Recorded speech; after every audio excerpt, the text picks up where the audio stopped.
The idea of two churches coming together is something that we're very familiar with because that's kind of our DNA. That's how we exist.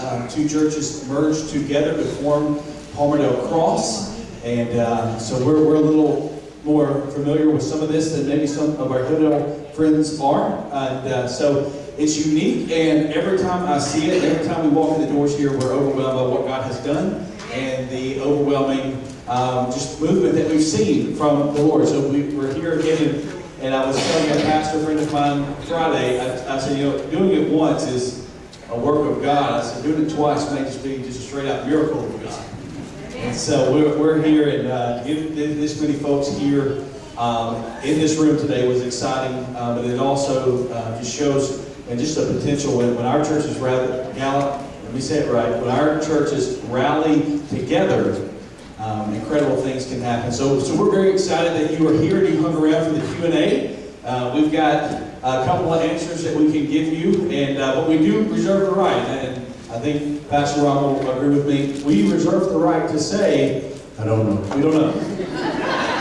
We don't know. I don't know. So don't get offended if we tell you we don't know. We're not avoiding you. We're not doing any of that. We just simply don't know. And so at that point, you'll see us. We'll tell somebody we've got several merged team members in here. We'll tell them to jot that down, and we'll get together and figure that answer out. But we think we've got maybe most of them that you will ask, and so we're excited. So let's pray together, and then we'll open the floor. We'll kind of give you a little format for that. Father, again, we thank you for the time we get together with our brothers and sisters and talk about the work that you're doing through this merger, and how we explore that, and how we're looking at that, and God, we are seeking your face beyond anything else. It's not about looking at a full church. It's not about Sunday school attendance. It's not about budget. It's not about any of that. But Father, we are purposefully asking for your will to be open to us, that we would receive that and be okay with it. Whatever the will is, that either this merger would continue and we would be united from two churches into one for the sake of your kingdom, or that we would remain two and that you would just continue to pour yourself out on both of us. So we come today knowing that we've got questions that we may not have answers to yet. We come today with tough decisions that churches are having to make. So we pray your grace and mercy over our time this afternoon. And Father, we beg under the banner of Jesus Christ that just your presence would be here. God, we do pray for our Hillsdale family as they are making tough choices. And there's an emotional attachment to the place and the location. But Father, we thank you that the church was never established around brick and mortar, but the church was established around the people of God. And so we just pray for our brothers and sisters, and we ask that just your presence would be felt here. In the name of Christ that we ask. Amen. Amen. Well, I've got two very lovely assistants today. One of them you've already met, Jimmy Hill. He is our interim worship pastor, vice chair of the deacons, vice chair of finance, vice chair of personnel. He's got a couple of kids. He's an assistant football coach. He's a cop at Tarrant, and he wears about 13 other hats that just haven't come to my mind. On my other side is not nearly as talented, but Bert Underwood's on the other side. So here's how we're going to do this. If you've got a question, we want you to be able to tell us your question and the people around you to hear it. So these two both have microphones. So if you have a question, you just raise your hand. They'll bring you a mic. If they bring it to someone else, not you, they didn't choose favorites, you're next. Okay, so we'll work as many questions as we can in about 45 minutes to an hour. If we go well past that, then Miss Jan's going to look at me like, we've got to go. Like, I got to get these folks at Hillsdale, and so it'll be a whole thing. Now, I don't want to start this relationship out rocky, so we'll be expedient as we can, but we do want to answer questions pertaining to the merger. Let's keep it specific. Don't ask us how many angels can sit on the head of a pin, because I'll look at Dr. Payne. This is close. No comment. All right? So if you've got a question, you just slip your hand up on both sides, and we'll start right there. My question is this. My understanding, there's consideration, if my merger makes sense, that the entire staff, Speak into the professional mic. staff of Hillsdale would come out here and they tell us, present time, we are overstaffed at Hillsdale. It would appear to me that we may be in that same situation here for the team out here. So I'm very concerned about that. That is a fantastic question. And Hillsdale has 4 staff members, 2 full-time, 2 part-time. We have 2 staff members and an interim currently. And I'm full-time, and you met Brad, the ultimate baptizer, and he's part-time here. So if we come together, we're going to be a large church staff with a small church body, right? So there are questions about that. We are trusting in the Lord with our staff. We want all of Hillsdale staff to be on board with us for a couple of reasons. We want to make the transition easier. So when you get here, if you're our Hillsdale friends, when you get here and you see your church staff who they were with you at Hillsdale, that will help you feel more comfortable with us. Also, as we have talked and we've met with your staff, and we've gotten together and we've talked through this with our merge team meetings, everybody that is currently on staff will gain more workload as they come. So if they're doing it now, they'll do it here in some different ways. There's some different aspects, but there's plenty of work to go around. So we know that we have to get busy if you guys come and the merger happens and we get together. This staff knows we got to go to work. We have to get our attendance up. We've got to give our giving up, which means we need more people. And so there is that expectation. And we're not blind to the reality that if we don't do that, then we will have to make cuts, and we'll try our hardest to keep everybody as long as we can, but we want to go. And if we grow, it's not a problem. If we get our community going and rallying, it should be quite simple. I don't know. I would also add to that we have talked about the probability that we would need to think in terms of subsidizing the Hillsdale people coming those salaries for 1 year or a year and a half from money from the sale of the building in order to be able to do that. After, it'll take us 2 or 3 months to really get going as a merged body.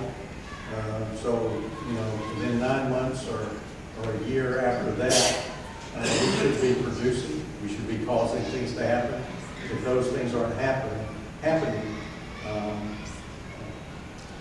Pastor Donnie and I especially have talked about the fact that there might need to be adjustments to our positions or to our salaries, or both.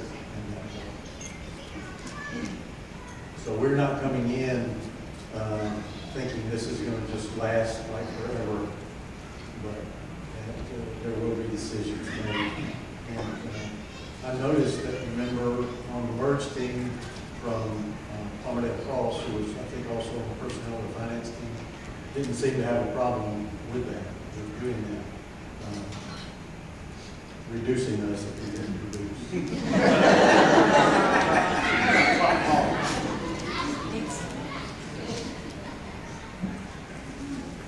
Next question.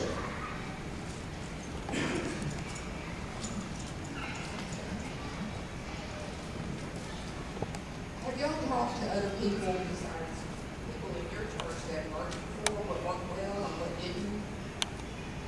Things that we might help us if this comes to pass? Yes. So we're very familiar with taking 2 full congregations and marrying that. And it comes to, there's a lot of things that happen when you put 2 faith families together, because you got 2 sets of Sunday school teachers, you got 2 sets of deacons, you've got 2 sets of all of these things, and somehow you have to formulate that into one body that's going to work efficiently together. So there are some things that from the first merger that we had here that we glean on. They will tell you, everyone, in fact, our 2 special assistants, Jimmy was from one church. He was from the church that owned this property. It was Grandview at the time of the merger. It launched as Cross Baptist Church, and then Byrd was First Baptist Palmerdale. They will tell you it was almost seamless. Looking back through the merger, everything they thought, man, this is going to be a deal breaker, this is going to be an issue. They saw the hand of God move, and there are very few things that they did that didn't work. And a lot of it was the people at First Baptist Palmerdale and the people of Grandview bought the vision. They said, we're better together than we are apart. We can do more for the kingdom than we can separate. And so when they got here, it was a spirit of unity just from the beginning. And that any issue that could have came up was resolved in that. And they didn't have a lot of overflow. People were receptive to it. People knew coming in, hey, just because I'm doing this currently, I may not be doing it, but that's okay. I'll have another role. I'll get to serve another way. So the biggest thing that helped our merger work successfully is that we lost the egos. It wasn't about us. It was about the glory of God. So very few things they tried, if any, didn't work. Because it was just a spirit that they had. And so it went well. They spent some time just getting to know each other and didn't force anything, and God's hand was all over it. And we're praying that same thing through. Now, I'm aware of a couple of churches that have attempted to merge, that have failed in their merger along the way. And for both of them, it was the fact that they continued to establish two separate churches in their meeting together, that they kind of divided up responsibilities between them rather than merging groups. Their deacons kept looking after their people, and their deacons kept looking after their people. And then there have been several that have been in the Alabama Baptist that I'm not totally familiar with their combination of how they work, but have worked and seem to have worked successfully along the way. Is there room to grow on this campus here? Great question. Yes, there is. And we, 7 acres currently, 10. There's 10 acres currently that we own right now. There's 17, if you came off the Highway 75 side, that frontage road part is not ours. It's from the railroad, the old mineral railroad track to the highway. There's about 17 acres there that's currently for sale. And we haven't pulled the trigger on it right now because we haven't really needed it yet. It's been for sale a while. We've got some good relationships with the people that own that. And so if we needed that, we could purchase that 17 acres and we would have ample room to grow.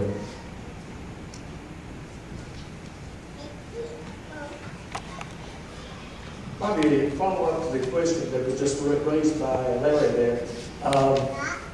This is a beautiful facility, there's no question about that. But obviously, looking at this morning's situation, it's going to be a big crowded, very much so.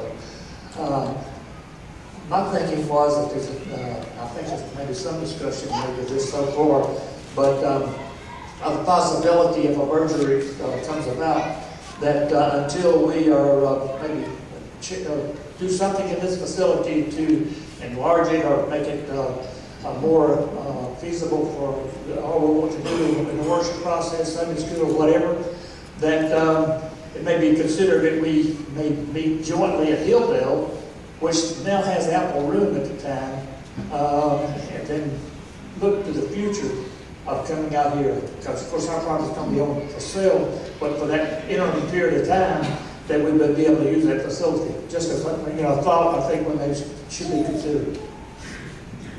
That's certainly a great reality. Is you were in here today just like I was, and it got full pretty quick. There's certainly things we can do to expand room that we were already exploring. We're not unrealistic. We know that if all of Hilldale comes, if everyone that they have currently participating, and we even had folks here today, I could probably point 3 or 4 families that we had that were not here today that would really, if everybody was here, we would have been standing in the back. We're not unrealistic to our building and our constraints. But as long as we can stay on this campus, we want to stay here for the fact, and it is nothing against your property, because Brother Ron will tell you, when he toured the building, I mean, I was just in awe. Every room I walked in was bigger than the last. You have an ice cream machine. Like, I was in. Like, I was ready to send my membership right there. Like, just the ice cream machine.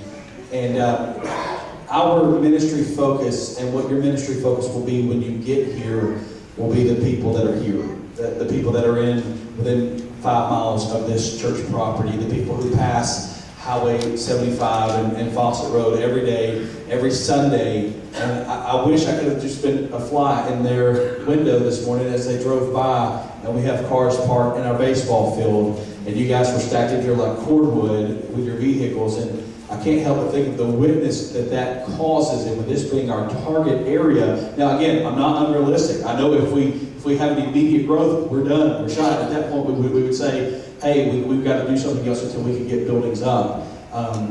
But as long as we can stay here, we would be willing to stay here, always knowing if this gets too crazy. And we would certainly be modest of that, because we know at 80%, if we had visitors and we had a couple of visitor cards turned in, and that means we had people who were not affiliated with your church or my church in here today, they probably felt uncomfortable this morning. If they walked in, especially if they walked in late, they didn't really have a seat, and that's uncomfortable. So we want to make it as comfortable for people, because we want to grow in that interim. Like Brother Ryan said, as soon as we get here, we got to hit the ground. We got to share the gospel and tell people about the good news of Jesus and grow our faith family. But as long as we can stay here and have that, because even if you put signage up on the highway that says, hey, we're in Center Point temporarily, but we're coming back, you have people that aren't going to drive to Center Point. And so if we can catch them here, because any pastor that will tell you, you will pick up visitors when you start building. Something about breaking ground, people get, what are you doing? And we don't want to lose that momentum. So we're not unrealistic, but as long as we can be in our place, we want to be here. And I think, Felix, I've been probably praying since the beginning, Lord, let them want to be at Hildale until,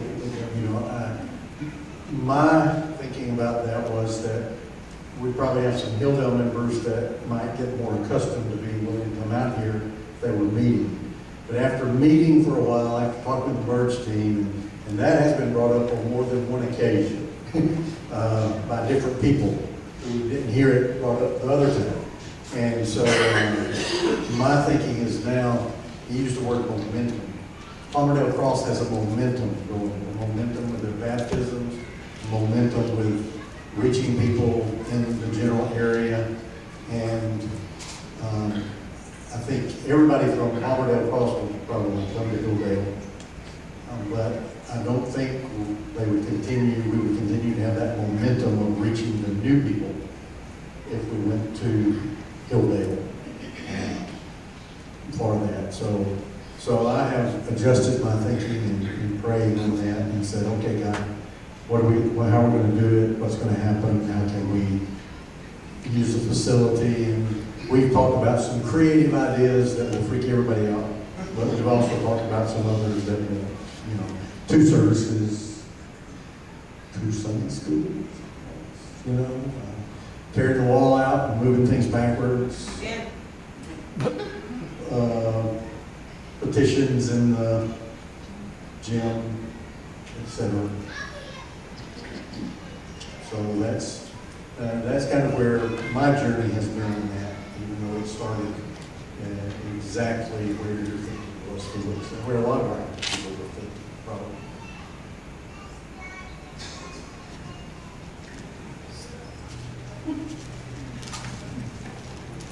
Yes, my question is, how long has it been since the merger, the first one y'all had? How many total staff members were there when the merger was started? And how many have left? And for what reason? And did they leave on good terms? I don't know.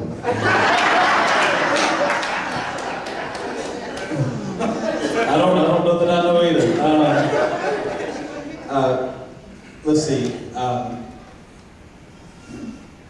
Grandview that was searching for a pastor when this merger happened. Jimmy's father, who sat right next to me this morning, Brother Jim, one of the godliest guys. Is he in here? All right, don't tell him I said this. One of the godliest men that I've met in a long time, loves Jesus. He's a disciple maker, and he's on fire for the Lord. And him and his wife, and Precious, she played the piano. He had stepped down from the church. They'd been without how long? He was here 25 years, kind of retired, resigned, and we were out for, I guess, almost a year. And that was when the conversation between First Baptist Palmerdale and this church began. And so as that went on, the staff at First Baptist came in, and they had a pastor who had been there several years, and he came here, and he was here about a year, and they asked him to resign. And anytime you're asked to resign, you're probably not going to go out happy. And so that was a difficult moment for our church. But our church prayed, and you can ask the members in here, that was hard times. That was a hard day for our church life, but they saw the hand of God moving, and they saw that God was moving this church and priming this church. And when the merger happened, the worship pastor came, and right after that, they hired Brad. Because Brad, you're Palmerdale Cross the whole time? You were never First Baptist guy. So our youth pastor is just like I am. We were never affiliated with either church on staff or paid anyway. We're Palmerdale Cross through and through. And so that carried on. So we went through interims and things like that. And then they hired me last year. And then in October, our music minister resigned, and he had some conflicts with some people and some personal issues, or the way he was being compensated. And I'm not going to divulge that. I'll do that in private. I'm not going to run the brother in Christ down, because I still love that family greatly. But he chose to part ways with our church, and currently we have Jimmy, who is doing a phenomenal job as our interim. So everybody, and even, even how we're operating now, I'll maybe go back to the very first question. We're struggling as a church staff here because we have a lot of jobs bounced between very few people. And so we would welcome more staff. Yeah, well, I don't know that. What is common knowledge? Is that common knowledge? Okay. When Brother Richard left, who was the pastor before me, who was on staff, he was here he had a good tenure here.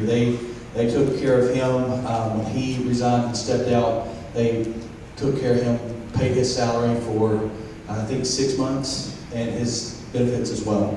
And so that shows you the compassion of our folks, that even in disagreement, they weren't letting the brother go hungry, and him and his wife weren't having to scrounge to pay mortgages. The church took care of him even in that disagreement.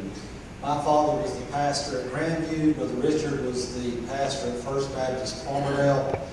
Brother Jeff Oates is the pastor of Palmerdale Cross, my first pastor. That's a big thing. Any other questions? This side is crushing the question section. Good questions. Good questions.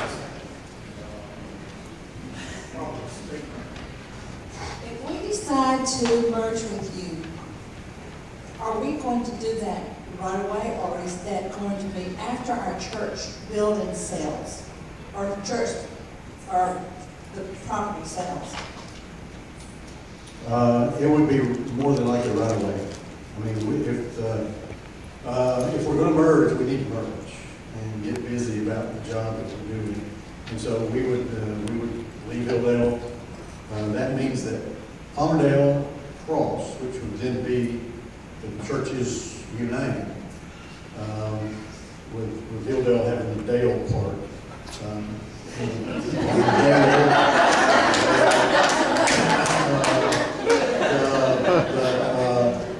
We would go ahead and leave. We would merge. We begin to work on this. We might continue using the offices there because there are no room for offices here for our staff. We might be able to run over there and do some things on occasion that we wanted to do. gym-wise or something like that, but we would be, because we'd have to take care of the building. So Palmerdale Cross would be assuming responsibility for helping take care of that building during the interim period. There's no debt on the building, but there are parts in the building, and parts break.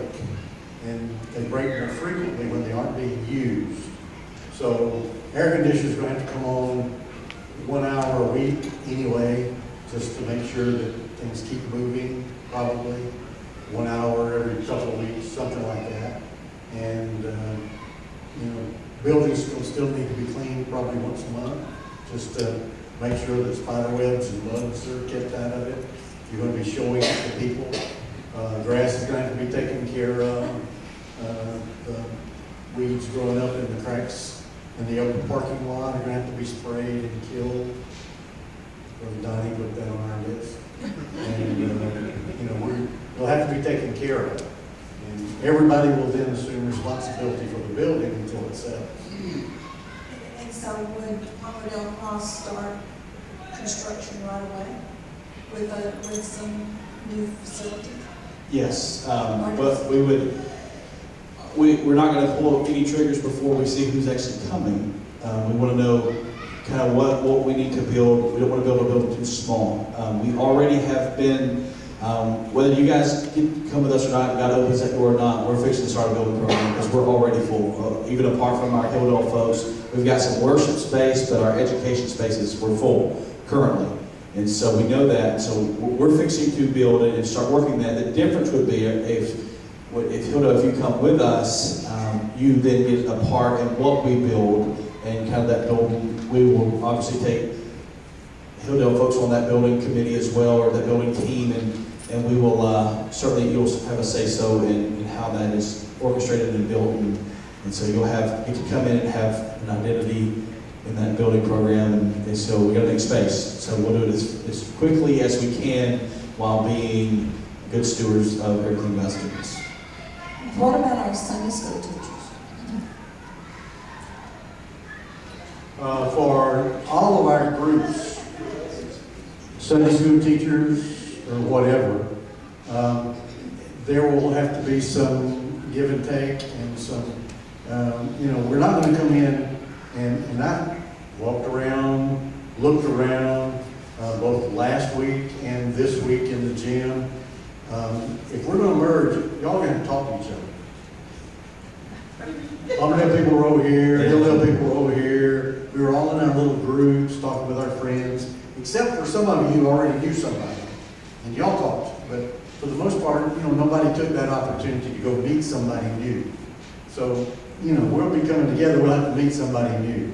So we're not going to have a Hilldale class and a Palmerdale class and that kind of thing, even though there might be a couple of classes that we might not mix with, both one at Palmerdale and one at Hilldale. We just might say, hey, y'all do what you want to do, because that's what they've always done, and that's what we'll let them do. And we're talking about those who are mature and wise and have their group. We'll let that go, probably. But we'll try to work with, we might have team teachers. A lot of churches are doing that anyway already. Somebody teaches for a month, somebody else teaches for a month. We talked about a new structure for classes. Pastor Donnie has had tremendous trouble getting anybody to get an apprentice teacher. So Palmerdale has a teacher and Hilldale has a teacher, and they're all in the same age group. Then there's a built-in opportunity to do that, and then develop 2 classes when we have the room to do that. So there are a lot of ways that will happen, but it's got to be a merger. It's got to be a combination of all of our groups. I mean, we've already talked about how to merge personnel, how to merge finance. You can't take everybody from Hilldale and everybody from Palmerdale and put them all on the personnel team, because it'd be too big to get anything done. So you're just going to have to be divided up, even though they'll probably meet together to begin with. And same with the finance. It'll have to be kind of split up. The deacons, on the other hand, will have all the people that still need to be taken care of. So we'll just combine the deacons more than likely, and we'll have all their deacons, and all of our deacons will be our deacons at Palmerdale Cross. I would mention, Judy had kind of referred to it, I kind of referred to it today, it would have been great to have, you know, a name change, and I couldn't figure out one for Hilldale to fit in to anything. We could have said we'll go with the new one, but Palmerdale Cross has been through that already, and this building has been lots of different things, even a daycare center. Do a daycare. So they've gotten established, the community now recognizes that name, Palmerdale Cross. And so it would probably be foolish for us to change the name. And the name Palmerdale Cross would just need to be our name in order to, because it's already established in the community and hasn't been established all that long. Brother Jeff, you want to mention how she said about building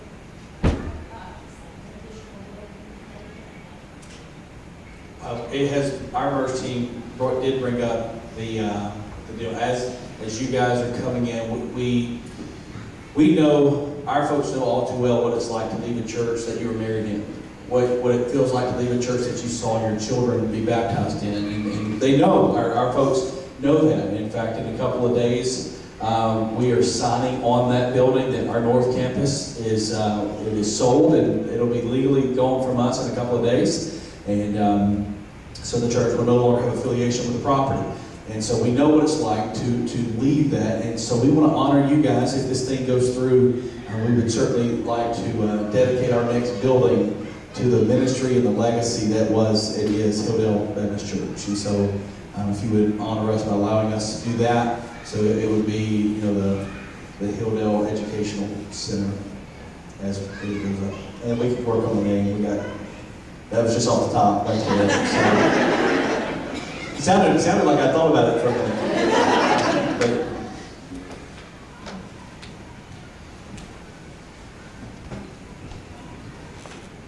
I forgot. I'm sorry. You're going to hear me tell me. Hilldale Baptist Church, we have wonderful, wonderful ministries. Our women ministry, awesome. Loving Touch ministry, awesome. Children ministry, wonderful. Prayer warrior, how are they going to be together and still do all those outreach ministries?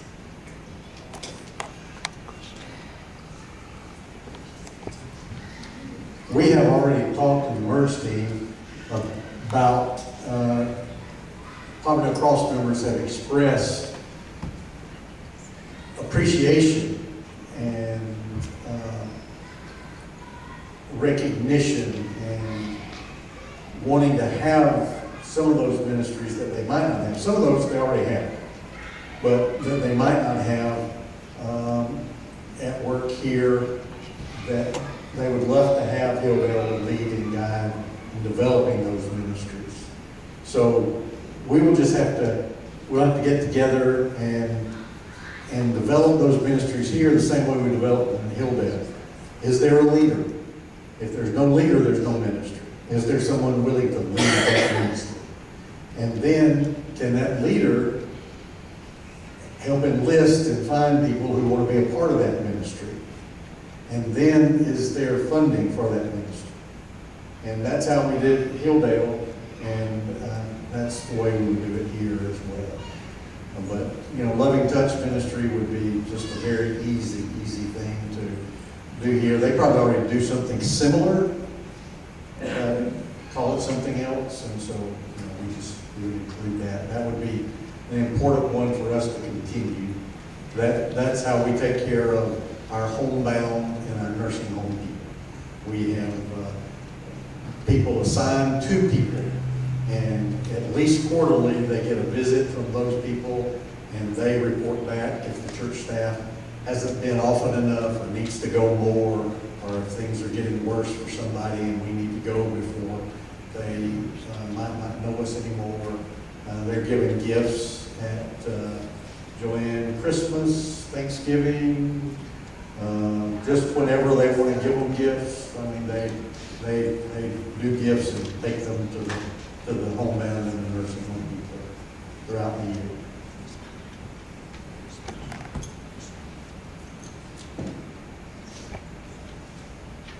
So if it happens, you know, we've got a lot of designated money, especially in the women's ministry. Would that money stay for that group? Or is it all going to be piled? Money that has been given in a direct designated form for something because we've asked for it, for that, will legally have to stay for that unless we're able to contact people who gave it and say, we'd like to change using this money for something else. But those kinds of designated funds would stay designated funds. Designated funds for items that, weren't solicited. We would talk about what the needs are for the combined church and see where they might need to continue to be designated or put into the general fund. And Hilldale would probably deal with most of those before we move. In consultation with the merge teams, or the finance teams, to see how that would happen. But money that is designated for a specific item, if we ask for that money, now if somebody gave money and said, I want to give this money for this, the church has no legal obligation to use the money for that. We have, in my opinion, if we accept it and said, okay, we have a moral, ethical reason to try to do that, but there's not a legal reason. But if we solicited money for it, so like we solicited money for a while for a bus. Money that was given there was given for a bus. And unless we contact the people who gave the majority of it and say, can we use this for something else, it needs to go for a bus or transportation of some sort. And Palmerdale Cross doesn't have one. So.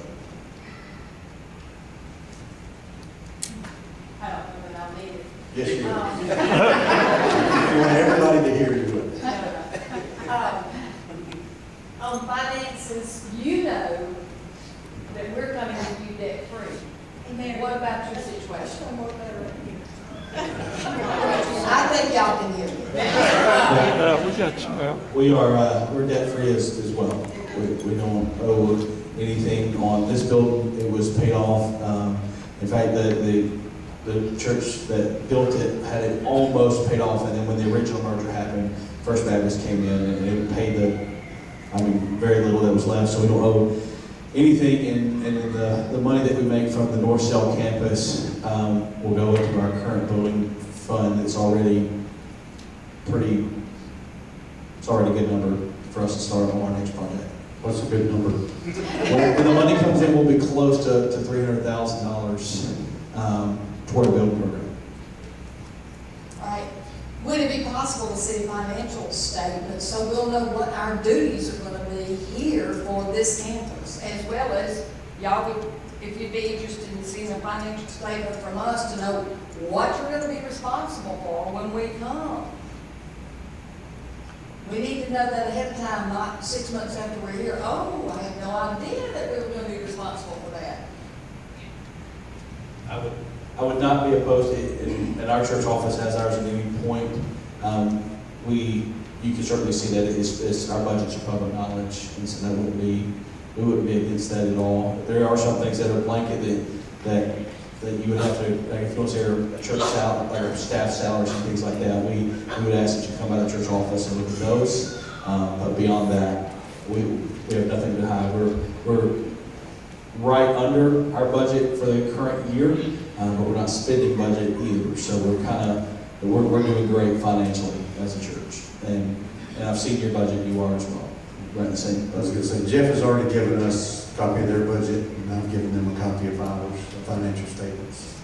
And so the merged teams will eventually look at those, as will the combined finance team and personnel team.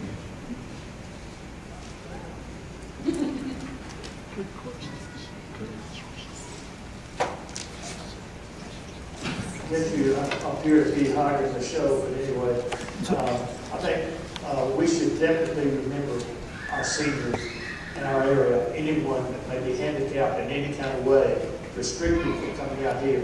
And Pastor Rod indicated about the funds for a bus, this may be significant in reaching that particular need. But we have to consider our seniors that they're taken care of, because they're very important to our church. And of course, nobody knows this except the ladies that were in the class, but I went to our older ladies class and met with them specifically to answer questions, because I knew they would have the hardest time coming out here and the most difficulties of doing that.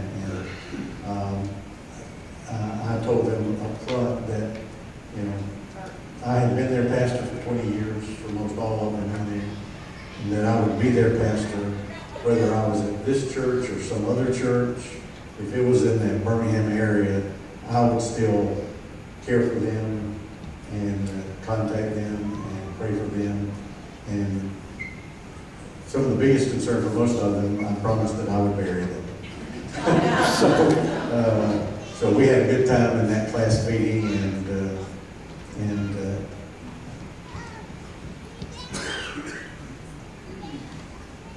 after we finished that, I started to leave the church, and they said, well, you got the hardest part in this decision. And so they put a chair in the middle of the room. I sat in the chair in that oldest ladies class, which I really didn't expect from them, even though we've done it a lot of times at our church, but I didn't expect it from them. But they gathered around me, laid hands on me, prayed for me, prayed for Jeff, and for the members here as well. So it was a good class meeting, but they will be watched for. I will make sure that they're watched for. No matter what our end result might be, I'm going to care for those folks.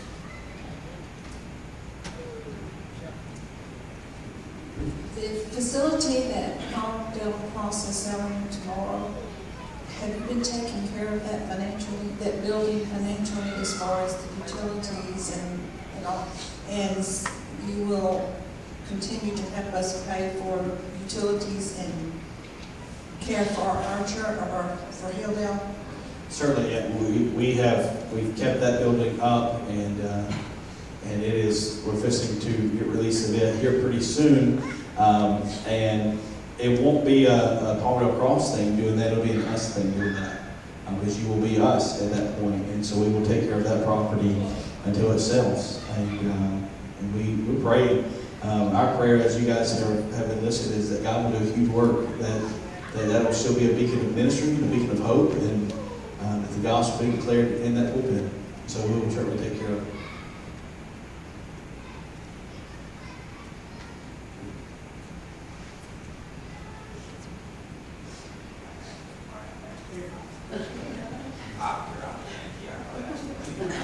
Let's have a hand for a question from somebody from Palmerdale.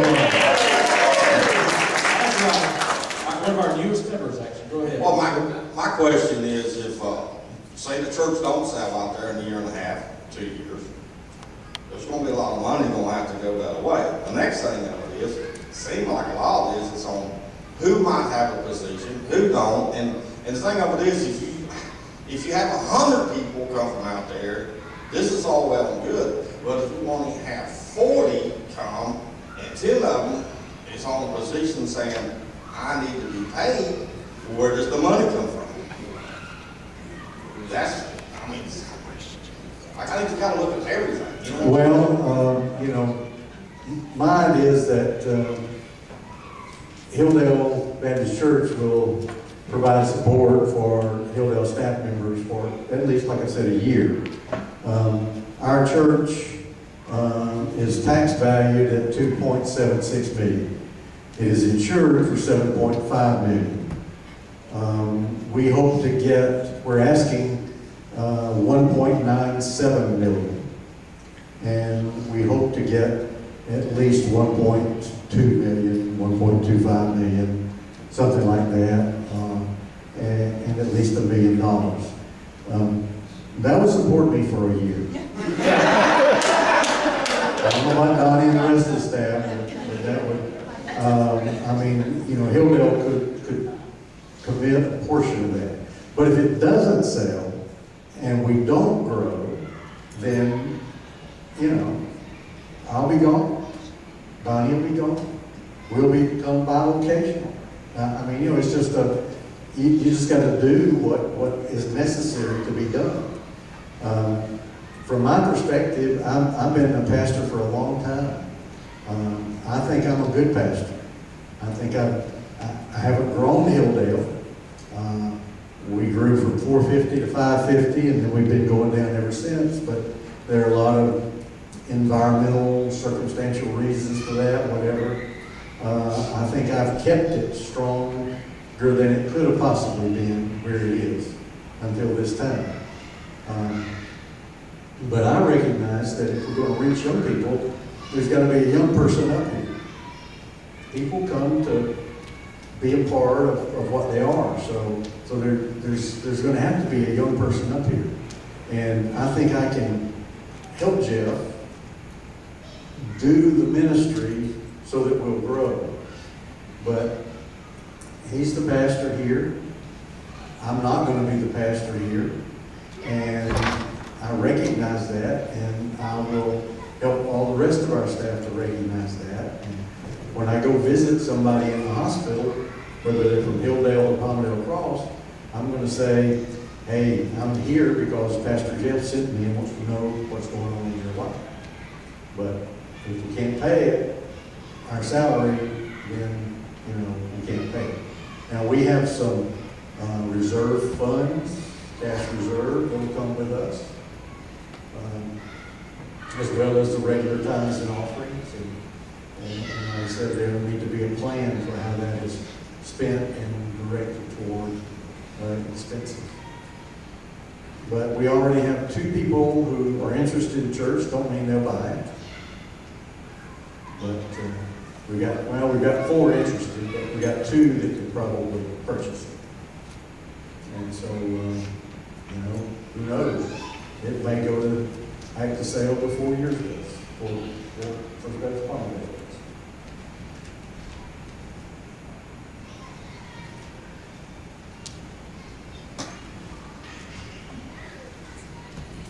One thing I can say about Palmerdale Cross is it's cold in here.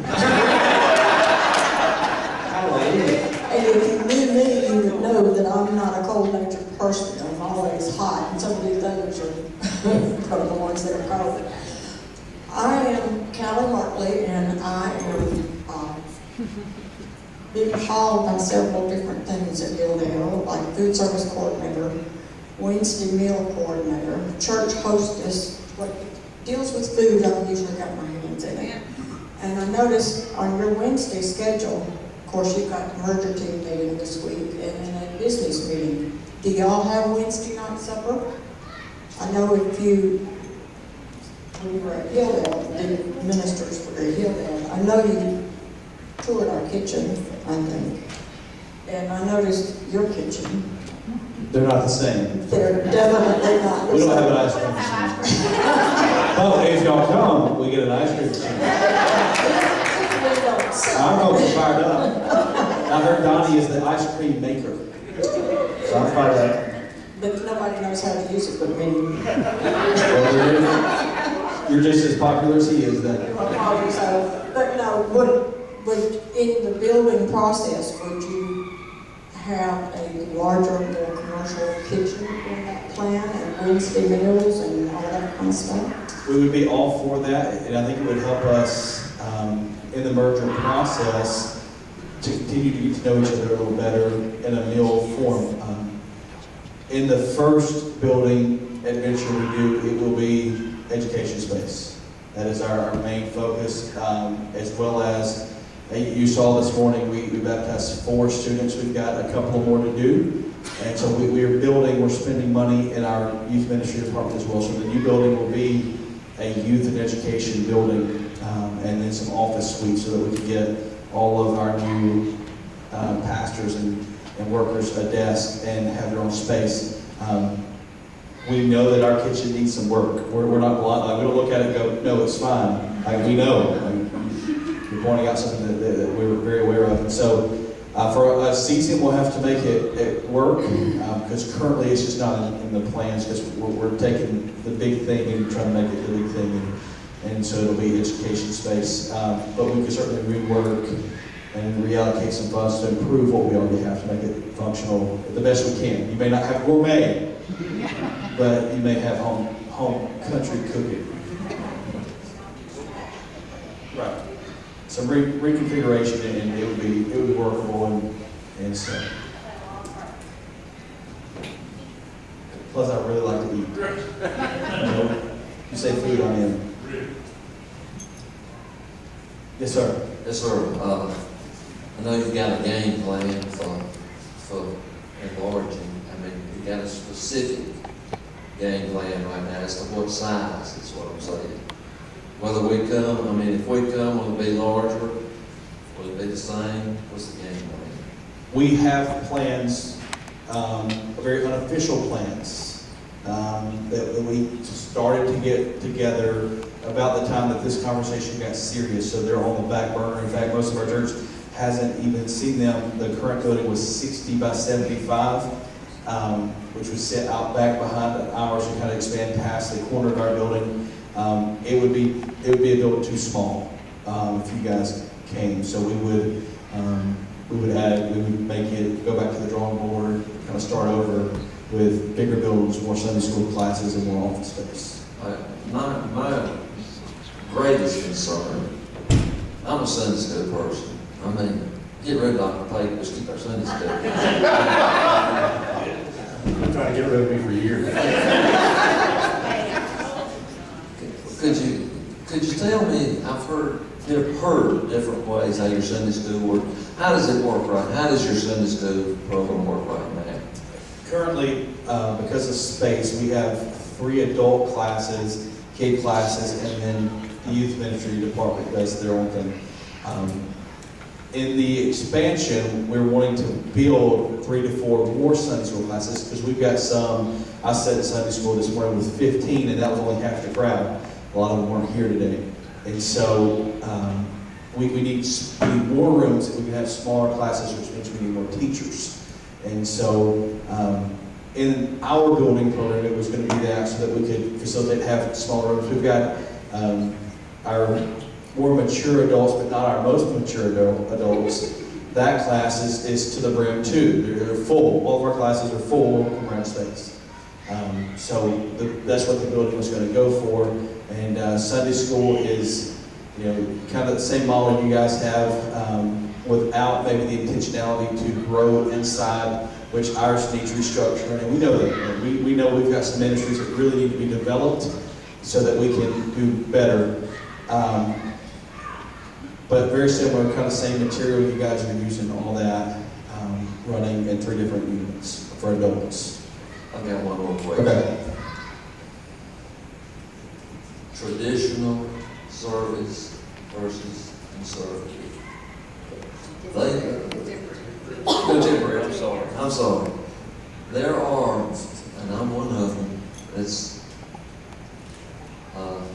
traditional, the music, I'm still old-fashioned, and believe it or not, there are some in our church that a lot of these staff members don't know about. But if it comes to time, would you go to 2 services? See what I'm saying? We'll be in 2 services based off of numbers, not worship style. Okay, it's going to be this. Okay. Now, what do you consider this the service we had this morning? What do you consider that? The first song we did was a 1990s hymn. The lift, well, and we started out in a very traditional hymn, and then the Lift Him Up song is a song out of the early 90s, maybe late 80s. Late 80s hymn that's in your hymnal, the Lift Him Up song. And then we did 2 contemporary songs. So we did 2 traditional, 2 contemporary. That's about an equal blend that you could have. And the choir song was a blend of both Yeah. contemporary and traditional. You know, we're not full contemporary. Now, we have obviously almost a band up here.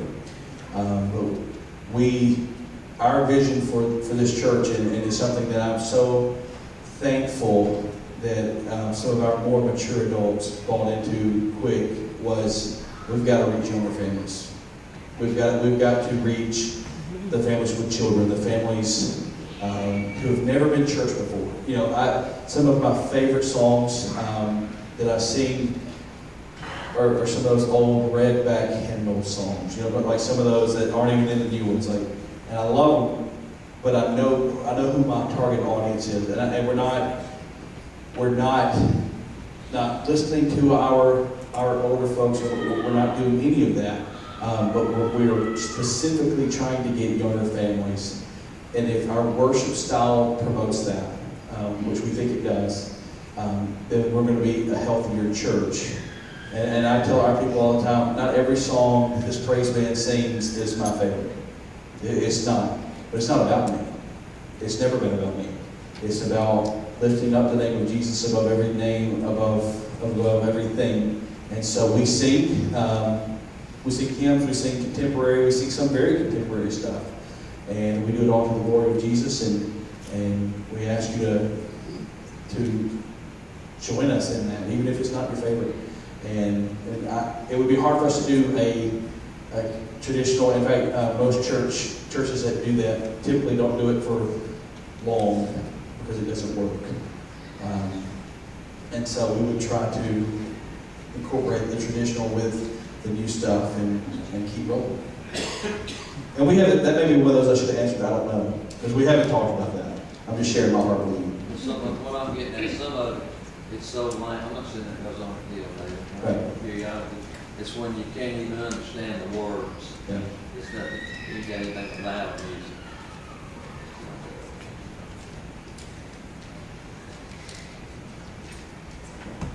It's not something that I want to say. I want to pay to share what I'm saying.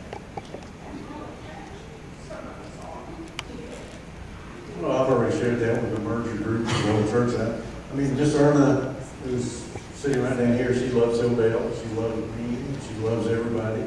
She has a lot of people that she calls her little old heifers. And, you know, she said, well, if you sell the church, whatever you do at church, doesn't matter. I'll be sitting right here in my seat. And I said, well, what if you sell to somebody that doesn't have church, or if it's up to somebody and they're not a church, they're a business, she said, well, I'll be sitting on the front steps. So, you know, we've got a few of those, but she was here. She came to be a part of it. She was supportive. Can I say something about that? I just want to tell you, my wife, from the day she was born, grew up at the old campus. We got married there. My best friends in the world I made at that church, that are still my friends to this day. Both my children were baptized at that church. You know, when I came together with this church and made new friends and new families, that all goes away. I mean, it's a building. In 100 years, all these buildings are going to be gone anyway. It's nothing but a building. Don't let that hold you back. Don't let an attachment for a thing stop you, because that's not what's important, guys. It's about God. It's about reaching these families. Until she said that, I don't even think about that anymore. It's a building. It's just a building. Don't let that hold you back, that attachment to something, please. Because that's not what's important in the big picture. And you won't.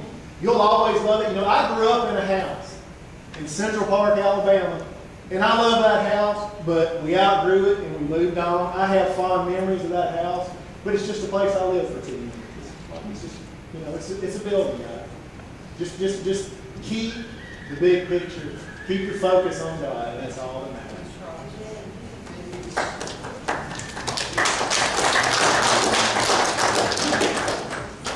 Yes. I was just wondering how the worship teams were going to merge together. I know from being at the other joint service that they obviously have musicians as well as we do, so I was just wondering party.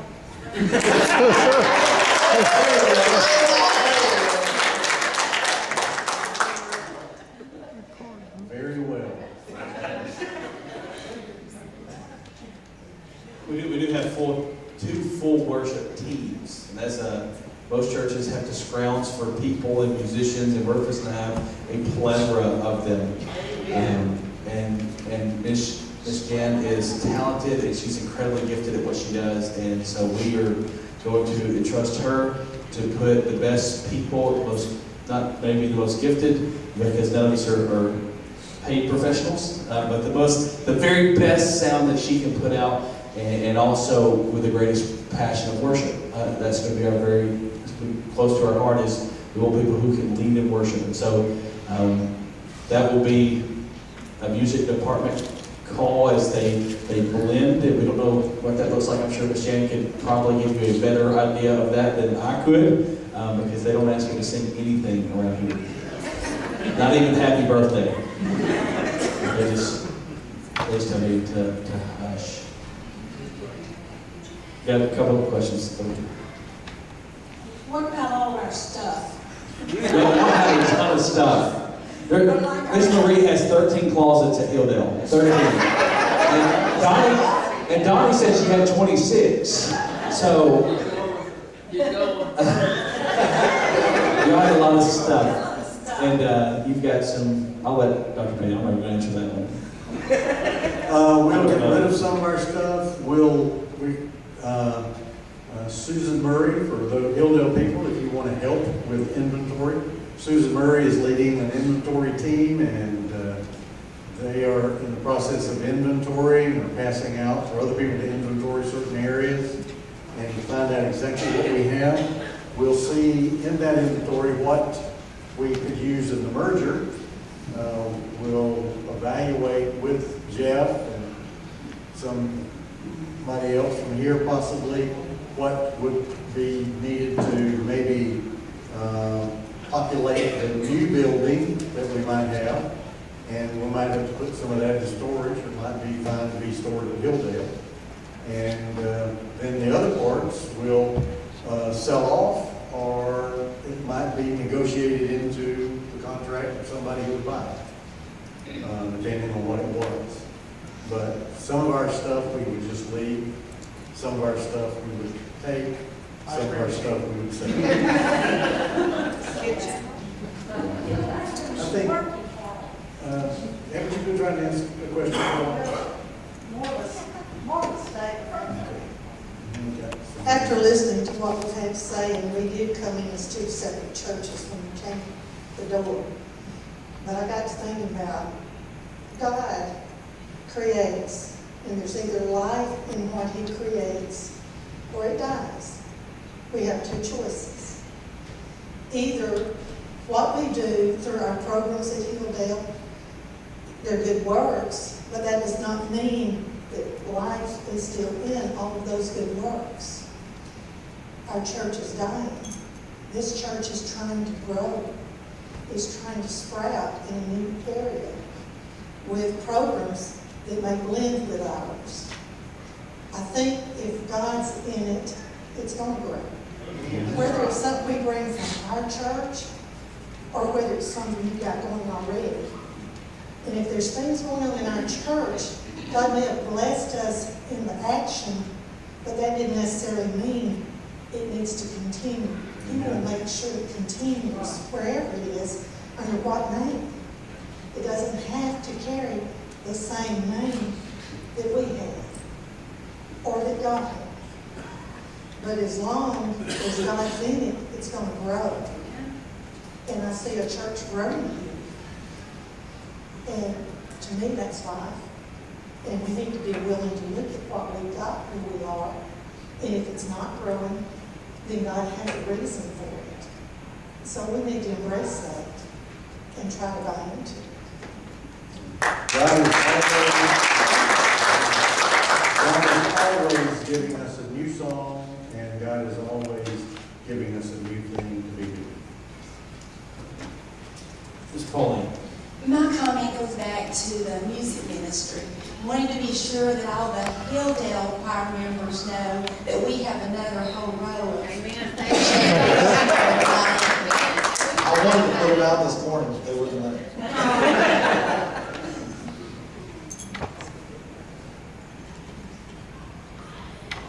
Anything else? I tell my people, I don't do parking lot meetings, so if you don't ask it here, don't corner me in the parking lot. You know? As a lay member in Hilldale, I want to say one thing, and that's all I'll say, but I think accountability is the main hub in this wheel we're working on today. And if we don't put that in good use and take advantage of it and use God's gifts that He gives us, it's going to flop. I've been around a lot of situations that have not progressed and done well through life because people were not held accountable. And folks, if we don't have, we're supposed to hold each other accountable in God's Word. The Scripture tells us to do that. If we don't do that, you need to step back because that's what failure starts digging in. And I'm just letting you know, I'm not being negative, I'm just being real. Accountability is major in this process. Pastor Roman, Pastor Jeff, all of us as believers in Christ, and He wants us to be held accountable to each other. So,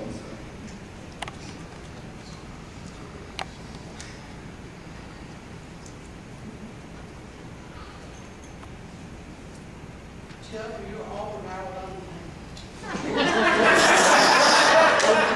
Real truth comes out. I will tell. I'm a Team Jesus guy. I'll pull for Alabama on Saturday, but it never affects what I do on Sunday. And I may rag. I've got one Auburn fan that I rag. The rest of them I give a pretty easy time to. But I am. If I had to, if I got tickets to both, I'd go to Tuscaloosa. All the people didn't say that to me. That's what the gospel's not specific. The gospel doesn't know who. It doesn't care what color your skin pigment is, and it doesn't carry anything like that. So that's what we make a big deal about Jesus here on Sunday. I just didn't want to ask you to bark. Well, I appreciate it.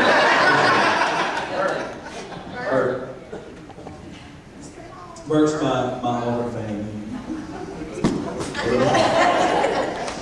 As far as the timeline, is there a plan to maybe, I know there's a lot mentioned about worship and choirs, is there a time to actually do a joint worship? I know we've been there, been here, so I guess the next step would be to do a joint worship and see how that goes? I think that's tonight at 4:30. That's like 5 churches amongst us. Well, I don't know about,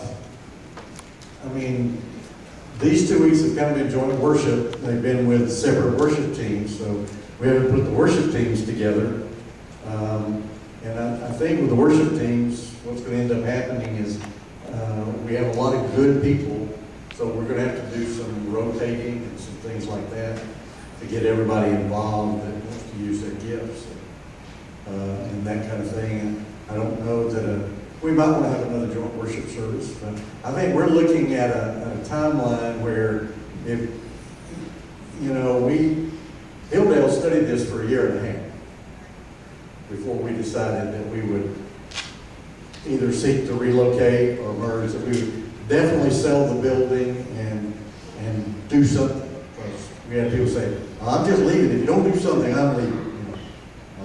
And so we came to the place with our team that studied that and our leadership team that, hey, we're going to definitely relocate or merge. And then we said the first thing we want to try to do is merge, and this was the first place that we wanted to consider merging. And so if we're going to do it, we don't need to linger and keep dragging things out and asking questions over and over the same questions. So we're looking at a vote date of our churches, if it works, if we can get all of our groups together by August the 10th, 13th, and the first service ongoing by September the 10th. Now that may not work, but that's the kind of a plan to, let's quit talking and let's move on with something. May not work. And what may happen is that Hilldale will probably want to have a celebration service of the ministry that is taking place there. That might not be able to happen by September 10th because of the people we want to bring back. And so even after we started worshiping together here, we might want to have a service over at Hilldale toward the end of September or the middle of October, where we invited all of our former members from wherever they happen to be across the world to come back, as well as Palmerdale Cross, and just celebrate that ministry and what it's done, and have a blowout service doing that. So that's the timeline that we're looking at, and our merge teams have said, let's pray for that. If it doesn't happen, it won't be the end of the world. But if it does happen that way, that's the timeline. I don't think we need to pray about it for 6 months. It's time to do something about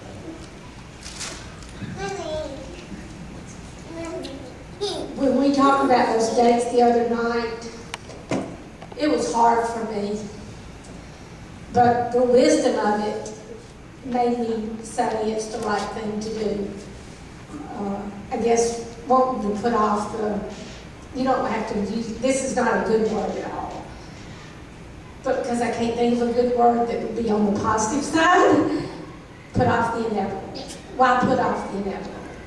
And actually, I told Pastor Ron, I've been thinking a lot the last week about the people of Israel when they left Egypt to go to a promised land. And even though at first they went, they still questioned, and then once they got out into the desert, every time they had a little inconvenience, they wanted to go back to what was not really great. And God had such a better plan for them. So I've really been praying that God would help me to see things from His viewpoint and not from my viewpoint. And I'm totally supportive. By the way, for those of you from Palmerdale, I'm Marie Harbison, and I'm the children's minister, and I've been a member at Hilldale for over 40 years and on staff for almost 20.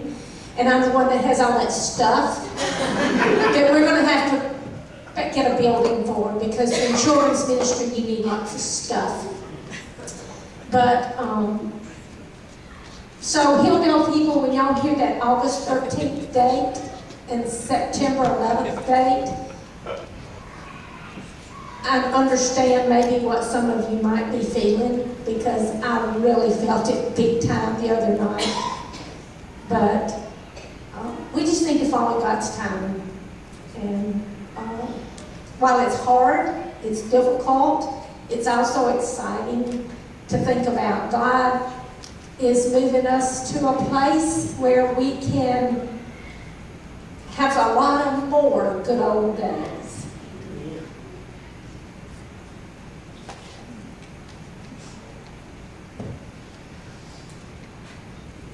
Any other questions?